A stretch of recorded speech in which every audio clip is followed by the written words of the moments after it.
What's going on, my fellow wealth creators? Matty Ice here. In this video, I want to do a quick comparison of dividend stocks versus dividend paying whole life insurance. And the reason I want to make this video is because, quite frankly, I'm sick and tired of mainstream media and these top level financial gurus trying to tell us that one thing is good, great, that's a smart decision, and this other thing is just absolutely terrible without encouraging us to actually do our own research, to weigh the pros and cons, to explore the benefits of each option. That it's really, really frustrating.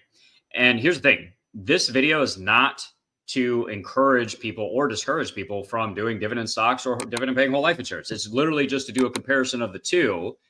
And the primary reason is because how often do we hear how terrible of an investment whole dividend paying whole life insurance is, right? You listen to the likes of Dave Ramsey and Susie Orman, mainstream media. You want to buy term and invest the difference, right? You want to avoid dividend paying whole life insurance as much as possible, like it's the plague, like it's the financial plague. Okay. When in reality, when you actually do your own research, you look at the numbers, you learn how these things can be structured. These things can actually make sense and actually be far superior to something like dividend paying stocks. Not always. And again, not saying not to do dividend paying stocks, but let's compare a conventional financial product to something that is shunned, is kind of like taboo in the financial world, dividend paying whole life insurance. And let's see, by comparing how these two things actually work, let's see which one might actually make sense for our specific financial situation. And at the end of the day, guys, what I really stress on this channel is to question the financial logic of the system.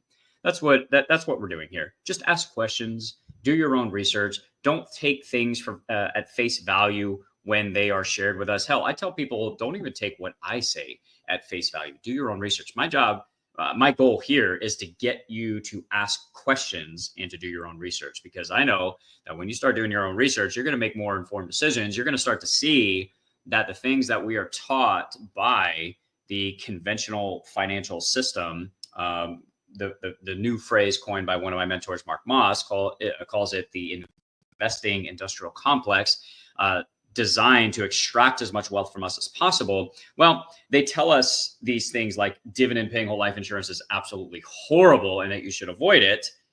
When in reality, when you actually learn how it works, it could make a lot of sense. It definitely did for me. So let's get into it. The main question that I'd like answered is why dividend paying stocks, but not dividend paying whole life insurance? Like, why is dividend paying whole life insurance such a terrible, horrible investment, even though it's not an investment? It's life insurance. It's a very efficient savings vehicle. They typically net 3 to 5% tax-free compound growth for the life of the policy when you structure them correctly. It seems to me that there is a lot of similarity actually between dividend paying stocks and dividend paying whole life insurance. So why is one so great and why is one so horrible? Well, the answer to that question might actually be in the incentives by the investing industrial complex, by financial planners and Wall Street, et cetera. But here's the next question. If there was a stock that was guaranteed to go up in value every single year and the company never missed a dividend payment in over 100 years, would you buy it? Well, the answer to that question is probably yes. The next thing that comes to mind, though, is like, well, that doesn't exist. And that's true. You can't guarantee that a stock is going to go up every year. And you can't guarantee that a dividend payment is going to be paid every single year. But what if I were to say that with a dividend paying whole life insurance policy from a mutually owned life insurance company, these policies are guaranteed to go up in value every single year, and they've never missed a dividend payment in over 120, sometimes 150 years, right? And not to mention that there's massive tax advantages to that as well, right? So that's why I asked this question, because that's how a properly designed dividend paying whole life insurance policy works. Is it comes with a guaranteed growth rate, usually between 2 and 3/4%, depending on the company. And then many of these companies have never missed a dividend payment, right? Can you say that about a dividend paying stock? No, you can't. It's not guaranteed to go up in value every single year. In fact, it's at the whims of the volatility of the stock market, which could be a good thing, could be a bad thing, depends on the direction of the market. But I'm just trying to give some context here. And we're going to do a full comparison of dividend paying stocks versus dividend paying whole life insurance here in a minute. We're going to do that side by side, but I'm trying to get some questions, some strategic questions to ask at the forefront here. Okay. Here's a follow-up question. What if the gains of that dividend stock and the dividend itself were tax-free, right?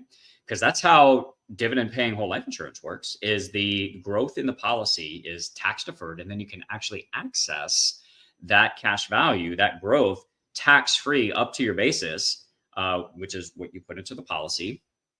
And then of course you could always take policy loans against that, against the policy itself, which, because it's a policy loan, that's tax-free as well, right? With a dividend stock, the dividends that you receive, those are taxed. Okay, not necessarily a bad thing, but again, I'm trying to bring some context here as to why dividend stocks are great, but whole life insurance is not, right? So just some things to think about. Another follow-up question. What if the value of your portfolio, meaning not your entire portfolio, but just the portfolio of your dividend paying stocks, all right? What if the value of that part of your portfolio would blossom into a massive income tax-free death benefit to your loved ones if you passed away unexpectedly or whenever you passed away? Right? Is the value of your dividend paying stocks going to significantly increase and be income tax free? Like you could pass that on to your loved ones? Or is there going to be probate? Now, of course, if you have your will in place, you have trust set up, obviously that's a different conversation, but most people don't have that, right? So how are you passing along your dividend paying stocks, and what are going to be the tax implications of passing those stocks on?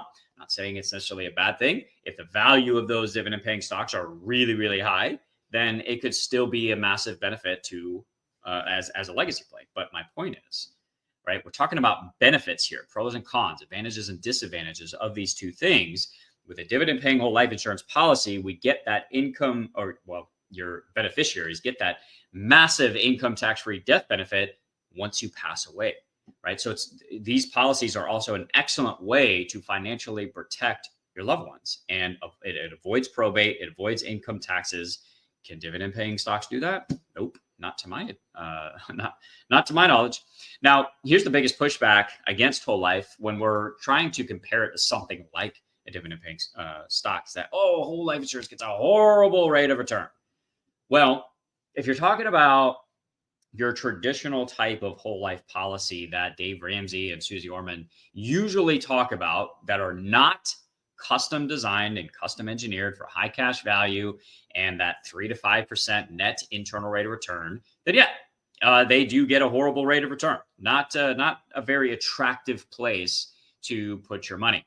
But when you custom design them, now all of a sudden things start to change a little bit, which of course mainstream media never talks about, the fact that you can custom design these policies to get a pretty decent internal rate of return for the equivalent of a high yield savings account. Again, it's important to make the distinction. This is not a savings account. It's actually life insurance, but it's very similar. It's in the same asset class, you could say, right? So let's look at, I want to bring this up. The top dividend stock history. I'm also going to look at, I'm going to take you guys to look at the yield of some of the top REITs as well, real estate investment trusts, what their dividend yields are. And again, this is to bring context to the conversation of, well, dividend paying whole life insurance is it gets a horrible rate of return, even though when you custom design them, they typically will get 3, 4, maybe 5%. Internal rate of return for the life of the policy, which to me, in my mind, that's pretty good for a safe asset class, right? Not an investment where we're talking about mutual funds and growth funds and stock market returns, okay? But for something safe, right? With not a lot of volatility, right? That seems pretty good. Yet people still say it's a horrible investment, a horrible place to put your money. Yet dividend stocks are great, even though when we look at this right here, you could see that the highest yield in the list of our stocks here, these dividend paying stocks, is 4.5%. Okay, so why is it that this is great? This makes sense according to conventional financial planning and financial wisdom, but a dividend paying whole life insurance policy that nets 4% over the life of the policy, that's bad. Well, that doesn't really make any sense to me.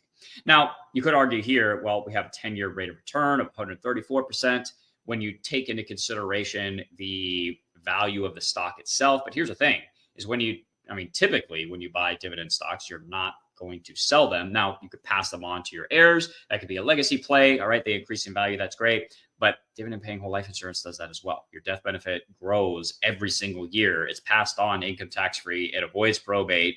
Like, to me, there's just so many more benefits as a legacy play for whole life insurance over a dividend paying stock. But I mean, there could be an argument here, like, massive 10-year rate of return. Can you sell that? Sure. But also, what happens if we go into a bear market?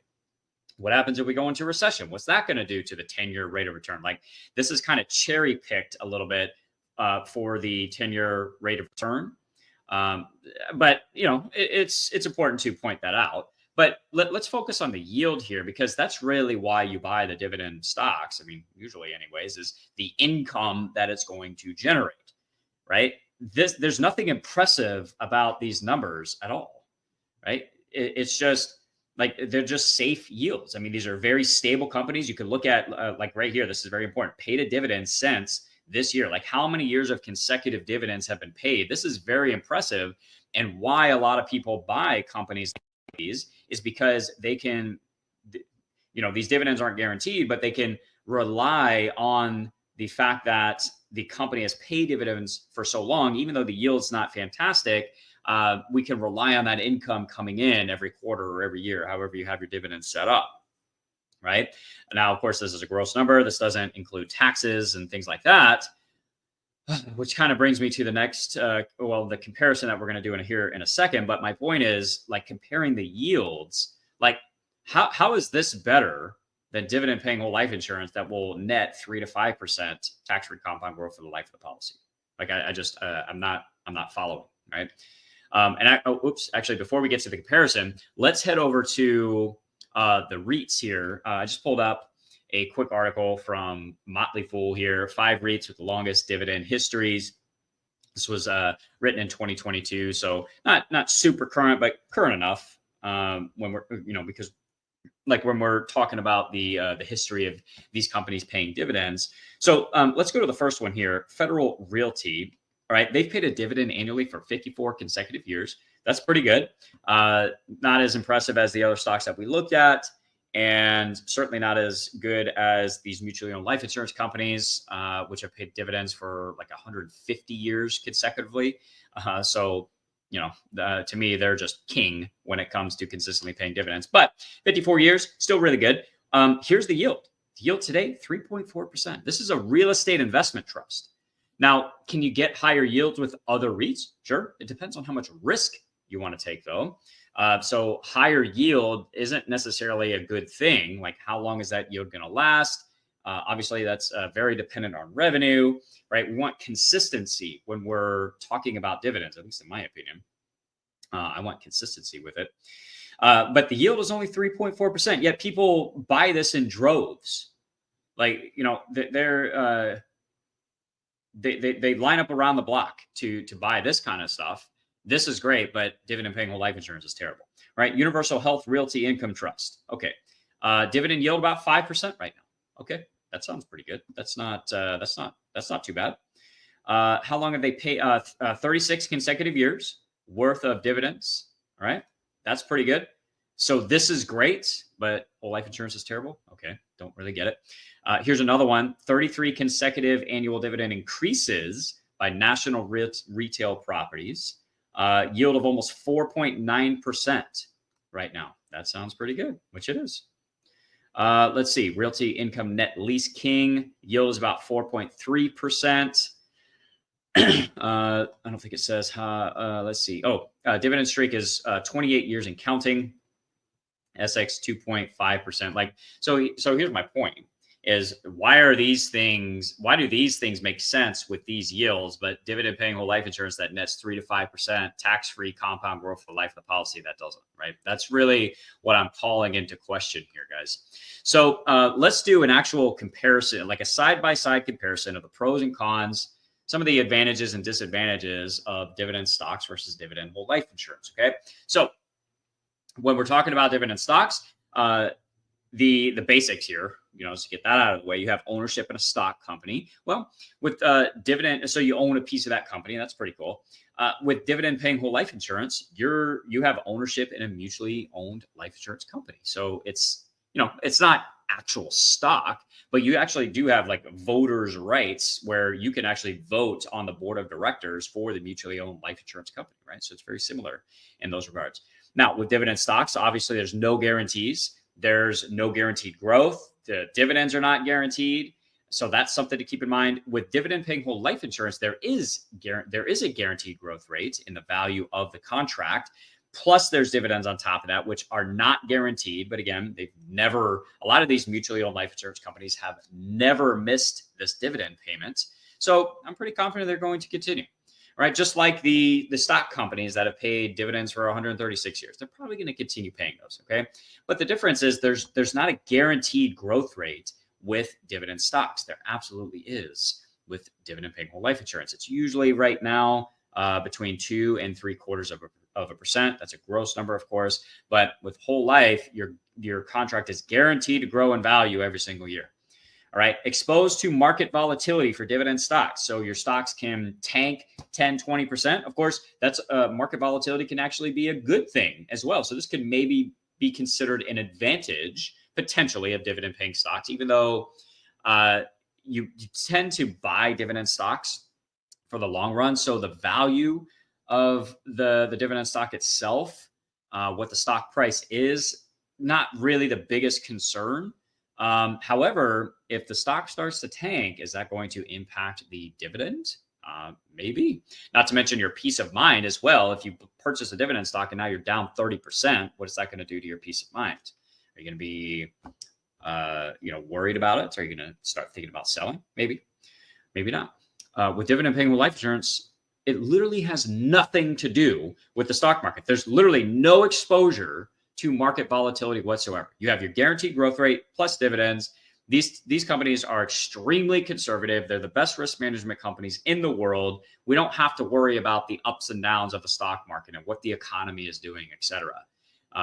That's on the shoulders of the mutually owned life insurance company. We don't have to worry about that, right? So we're not exposed to market volatility here.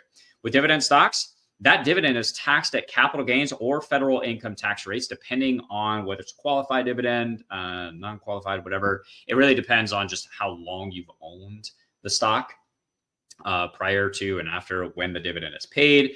Again, not a big deal. Usually, a lot of people tax at capital gains for that, but it depends on what you're doing with your dividend stocks. The point is, you are going to have tax implications on that dividend. You're going to have to pay taxes. Now, I'm not 100% sure if it impacts your provisional income when you're in retirement. I don't think it does, but check with a CPA on that. I'm pretty sure it doesn't. But either way, you're paying taxes on those dividends. With dividend paying whole life insurance, you get tax-free dividends up to your basis. Plus, after that, you get policy loans. Because it's a policy loan, you don't pay taxes on it. It's a loan, right? And with that said, real quick, I want to show you one of my first policies here. I want to show you the dividend that I am projected to get later on down the road when I'm at retirement age. Now, of course, again, these are not guaranteed. This is just an illustration. So far, we're on track. I just concluded my first year with my first whole life policy. It's been awesome. My dividend was actually higher than what was projected here. That's because dividends have increased with these whole life insurance companies. That is awesome. All right, but let's take a look, like just how I have my policy set up here. I'm funding the policy. Not going to get into policy design. That's a totally different video. But let's go down to 75 when I stop making premium payments. Now I could earlier, but I don't plan to. I want to fund this as much as possible. Let's say I get to 75. And I say, you know what? I want to turn my annual dividend from my whole life insurance policy. I want to get that paid in cash as tax-free retirement income. What does this number say here, guys? My annual dividend, what is that projected to be? That's $74,000 of tax-free income.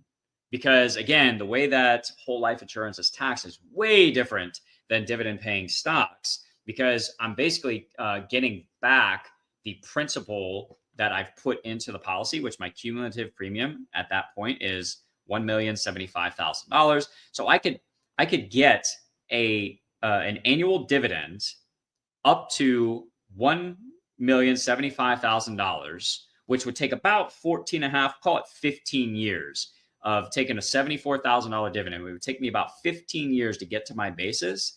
After that, I could start taking policy loans if I wanted. At that point, I'm 90 years old, 15 years later. Okay. Hopefully I'm still kicking by then, and I'm not going to kick the bucket there and graduate. Plan on living as long as possible. But that's 15 years of tax-free income that I get from my whole life policy. I'm sorry. Why on earth would I pay taxes on my dividend, be exposed to market volatility, not have this massive income tax-free death benefit to pass on to my heirs and my beneficiaries, my loved ones? I just, again, I'm not trying to say not to do dividend paying stocks, but when we start to look at the benefits and how these things actually work, well, to me, this makes a lot more sense because I can get a massive dividend here, tax-free, up to $1,075,000 total. That lasts me about 15 years. Take policy loans after that. That seems like a pretty good deal to me. So just something to consider. Okay. When we're talking about the taxes on these two financial products. Okay. Now, with dividend paying stocks, again, there's no death benefit. Granted, you can pass on your dividend stocks, hopefully assuming they don't have to go through probate. You have tax strategies in place, et cetera. Probably still going to have to pay taxes on it. All right. So you could pass that on to your heirs, your beneficiaries. That's great. But there's not actually an income tax-free death benefit. And at the end of the day, there is nothing on the face of the planet that comes even close to the power of passing on generational wealth than whole life insurance. It's just than life insurance in general, because it's passed on income tax free. It's a massive death benefit. It continues to grow every single year. There's just it's hard to beat. there's really not much that compares to passing on massive wealth to the next generation than whole life insurance. Now, one of the advantages of dividend paying stocks is that there's no cost of insurance, okay? Because you're buying stock within a company. With dividend paying whole life insurance, it's life insurance. So there is going to be a cost of insurance. Now I put here brokerage fees, just because everybody's a little bit different on how they purchase their stocks. Some might pay a lot more in fees and ongoing management fees than others. This depends on how you're doing it. Hopefully, you're doing it self-directed and you're lowering your fees as much as possible. So I wouldn't consider this a major issue here. So one of the advantages of dividend stocks is there's no cost of insurance. That is one of the disadvantages of dividend whole life insurance. If we're talking about numbers here, is that the cost of insurance that equals an instant negative return in your first year and actually your first couple of years. It takes typically 3 to 5, maybe 6 years to get back to break even with dividend paying whole life insurance. But that's because you're buying life insurance. And here's the thing we're not taking a hit for nothing. You're buying a massive death benefit for your loved ones. You're buying life insurance. That has an immense, just an incredible amount of value to it in and of itself. So, and if we're thinking long term here, we're not thinking short term. It's not like usually you're not trading dividend stocks, 6 to 12 months. You're holding on to these things long term. Well, we're doing the same thing with dividend paying whole life insurance. So we're going to take a hit for the first couple of years, but we're thinking about this long term, right? Not what this is going to do for us in the next 1 or 2 years from an internal rate of return perspective. All right, we're thinking about this long term. So I wouldn't say this is a huge issue, but it is a disadvantage over dividend paying stocks for sure. Now, dividend paying stocks, 2 to 4% yield before taxes. I guess we could change that to 5%, just depending on what you are investing in. With dividend paying whole life insurance, we're looking at 3 to 5% net internal rate of return. That's after cost of insurance, after all the expenses in the policy. Okay, that's what these things typically net over the life of the policy. And that doesn't even include the tax advantages, guys. This is just the overall growth of the policy. But as we start to take income from these policies, we turn our dividends into an income stream later on down the road. Now what's our net internal rate of return? Now we're really talking, because our cost basis is really starting to come down, you could eventually get to the point where you've taken all the money out of the policy that you originally put in tax free. Now what's your internal rate of return, right? So yeah, really, really powerful. And then another big thing is liquidity. So we put our money into these dividend paying stocks. Are we able to access that money? I suppose you could get a securities type of line of credit. A lot of people don't do that. It's a little bit more advanced. You do have to be careful with margin calls. Make sure you're not over leveraging. As long as you're not over leveraging, that could absolutely be a benefit. This is something that the wealthy do all the time, where instead of selling their assets to get liquidity, they borrow against them, right? And you can do that with your dividend paying stocks. It's definitely a process.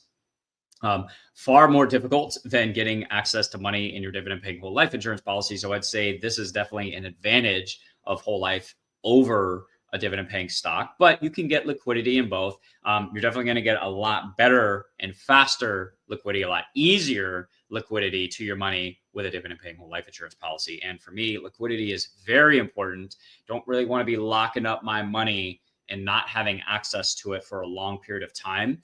That's just the entrepreneur in me. I want to have access to my capital, and dividend paying whole life insurance is great for that because I can borrow against my cash value, use that to build wealth like I normally would without interrupting the compound growth within the policy. And I can get access to that money within the first 30 days of setting up the policy. How do I know this? Well, I did it myself. When I set up my first policy, I took my first policy loan in 2 weeks. Right. So you set these things up right, you can get access to a ton of your cash value in the first 30 days, get liquidity, and it's great for emergencies, opportunities for building wealth, etc. All right. Actually, I think that's it. I think that's yeah. I'll go ahead and wrap up with that. Hopefully that was helpful, guys. At the end of the day, like I said, I'm not trying to say to not do dividend stocks and that dividend paying life insurance is 100% better. Everybody's got to do it.